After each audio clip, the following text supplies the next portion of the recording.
বিশ্বাস, নীতি আর নৈতিকতার কথা বলে যারা মানুষকে টানে। ধর্মের আড়ালে তারাই আবার গড়ে তুলেছে আস্থার দুর্গ। কিন্তু সেই দুর্গের ভেতরে লুকিয়ে থাকে এমন কিছু অন্ধকার, যার পর্দা খুললে কেঁপে ওঠে পুরো সমাজ। গড়বে গড়বে আল্লাহর হুকুমত। চলুন দেখি বাস্তবতা কি বলে। জামায়াত ও ইসলামী ছাত্র শিবিরের বেশ কিছু নেতাকর্মীর বিরুদ্ধে বলাৎকার, চাঁদাবাজি, জমি দখল ও প্রভাব খাটানোর অভিযোগে একের পর এক প্রতিবেদন প্রকাশ পাচ্ছে বিভিন্ন গণমাধ্যমে। রাজধানী থেকে শুরু করে জেলা শহর নানা এলাকায় উঠছে একই অভিযোগ। গণমাধ্যমের তথ্যমতে সাম্প্রতিক মাসগুলোতে অন্তত ১ ডজনের বেশি অভিযোগ এসেছে স্থানীয় ব্যবসায়ী ও সাধারণ নাগরিকদের কাছ থেকে, জামায়াত ও শিবিরের কয়েকজন প্রভাবশালী নেতা জড়িত এমন কর্মকাণ্ডে।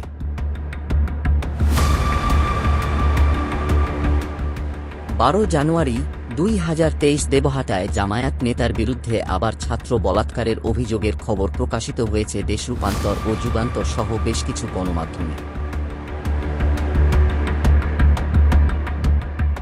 ৩ নভেম্বর ২০২৪ প্রতিদিনের বাংলাদেশে প্রকাশিত হয়েছে আরেক খবর। পিরোজপুরের ইন্দুরকানীতে এক নারীকে চাকরি দেওয়ার আশ্বাস দিয়ে দুদিন আটকে রেখে ধর্ষণের অভিযোগ এক জামায়াত নেতার বিরুদ্ধে।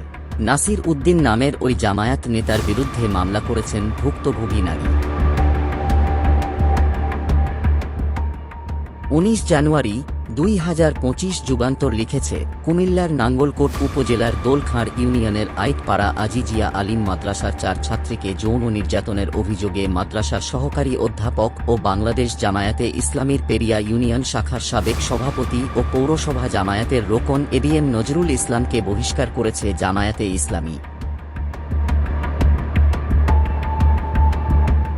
৩০ আগস্ট ২০২১ জামায়াত নেতার মেয়েকে ধর্ষণ চেষ্টা, শিবির নেতা কারাগারে শিরোনামে সংবাদ প্রকাশ করে বাংলা ট্রিবিউন। ১৯ ডিসেম্বর ২০২৪ স্থানীয় এক গণমাধ্যমে উঠে আসে মুন্সিগঞ্জ সদরে ধর্ষণের অভিযোগে গ্রেপ্তার জামায়াত নেতা ইলিয়াস শেখকে আদালতের মাধ্যমে কারাগারে পাঠানোর খবর। ২১ ফেব্রুয়ারি ২০২৫ মহেশপুরে ধর্ষণ চেষ্টার অভিযোগে জামায়াত নেতা মোসলেম আটক শিরোনামে খবর প্রকাশ পায়। তার বিরুদ্ধে উপজেলার কুসুমপুর স্বরূপপুর কওমি মাদ্রাসায় ১০ বছরের এক কন্যা শিশুকে ধর্ষণ চেষ্টার অভিযোগ উঠেছে। ১৬ সেপ্টেম্বর ২০২৪ ইন্ডিপেন্ডেন্ট টিভিতে এক জামায়াত নেতার বিরুদ্ধে ঘের থেকে মাছ লুটের অভিযোগ শিরোনামে একটি সংবাদ ডিজিটাল ভার্সনে প্রকাশ করা হয়।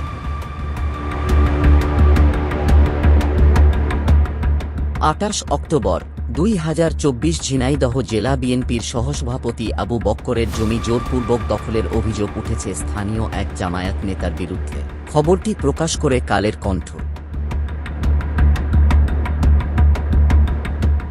রাজশাহীতে এক জামায়াত নেতার বিরুদ্ধে মাদ্রাসার নামে জমি দখলের হুমকির অভিযোগ উঠেছে। এ নিয়ে ভুক্তভোগী উম্মেহানি ২০২৪ সালের ৫ নভেম্বর দুপুরে রাজশাহী সাংবাদিক ইউনিয়ন কার্যালয়ে সাংবাদিক সম্মেলন করেন। খবরটি প্রকাশ করে পদ্মা টাইমস। ৮ নভেম্বর ২০২৩ রাজশাহীতে জামায়াত নেতার বিরুদ্ধে মন্দির শ্মশানের জমি দখলের অভিযোগ শিরোনামে একটি খবর প্রকাশ করে।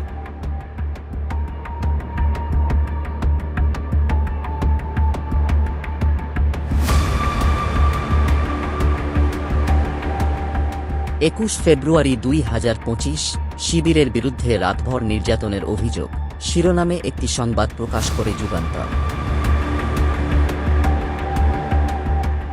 শিক্ষক কর্মচারী নিয়োগে উপজেলা নির্বাহী কর্মকর্তার স্বাক্ষর জাল করায় দলীয় পদ হারালেন জামায়াত নেতা লালমনিরহাটের হাতীবান্ধা মডেল কলেজের ভারপ্রাপ্ত অধ্যক্ষ হাছেন আলী। ১ আগস্ট ২০২৫ এ নিয়ে খবর প্রকাশ করে বিডি নিউজ। ২৯ জুলাই ২০২৫ প্রথম আলো সহ বিভিন্ন গণমাধ্যমে চাঁদাবাজির অভিযোগে নাটোরে আটকের খবর প্রকাশিত হয়।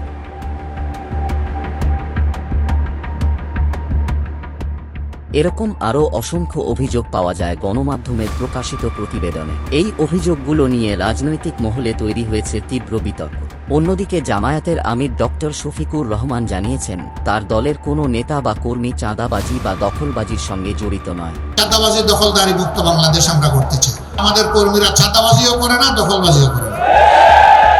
আমরা সরকারকে বলেছি এই সিন্ডিকেটের বিরুদ্ধে আপনাদেরকে যুদ্ধ ঘোষণা করতে হবে। চাঁদাবাজি ও দখল সংক্রান্ত অভিযোগগুলো সত্য কিনা তা এখন নির্ভর করছে তদন্তের উপর। তবে এ ধরনের খবর একের পর এক প্রকাশ পাওয়ায় রাজনৈতিক অঙ্গনে নতুন করে প্রশ্ন উঠেছে, জামায়াত কি তার নেতৃত্বকে নিয়ন্ত্রণ করতে পারছে? ধর্ম মানুষকে ন্যায়ের পথে ডাকতে পারে, কিন্তু কেউ যদি সেই ধর্মকেই ব্যবহার করে অন্যায়কে আড়াল করে, তাহলে সেটাই সমাজের সবচেয়ে ভয়ঙ্কর প্রতারণা। প্রশ্ন একটাই, বিশ্বাসের পোশাক পরে লুকিয়ে থাকা এই অপরাধীরা কারা, আর তাদের থামাবেই বা কে? CRD news, Dhaka.